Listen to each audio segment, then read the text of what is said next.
সবাইকে স্বাগতম আমার চ্যানেলে। আজকে বানাচ্ছি ফ্রাইড রাইস।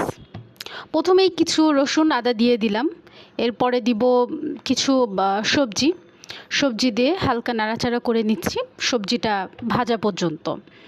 এরপরে কিছু স্টিম রাইস দিয়ে দিচ্ছি, যেটা আমি পূর্বেই ড্রাই করে রেখেছিলাম।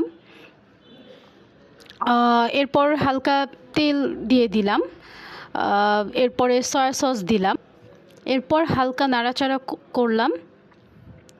দেন দিয়ে দিচ্ছি গোলমরিচ গুঁড়ো, এরপরে কিছু বরবটি দিয়ে দিলাম। আসলে সিজনাল যেই সবজিগুলো আছে ওগুলো দিয়েও আপনারা করতে পারেন। টেস্টিং সল্টটা দিয়ে দিচ্ছি, যাদের হেলথের কোনো ইস্যু আছে টেস্টিং সল্ট অ্যাভয়েড করতে পারেন। এরপরে একটু সুগার দিয়ে দিলাম, তারপরে দিলাম সল্ট।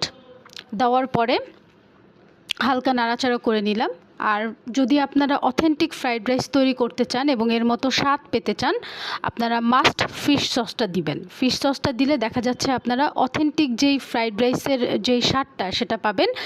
এবং হালকা ঝালের জন্য একটু কাঁচামরিচ দিয়ে দিলাম। সাধারণত অথেন্টিক চাইনিজে কোনো কাঁচামরিচ আই হোপ ইউজ করা হয় না, বাট যেহেতু আমরা বাঙালি, একটু ঝাল না হলেই আমাদের চলে না, সো কিছু কাঁচামরিচ দিয়ে দিলাম। এই তো রেডি হয়ে গেল আমাদের সিম্পলি একটা ফ্রাইড রাইস।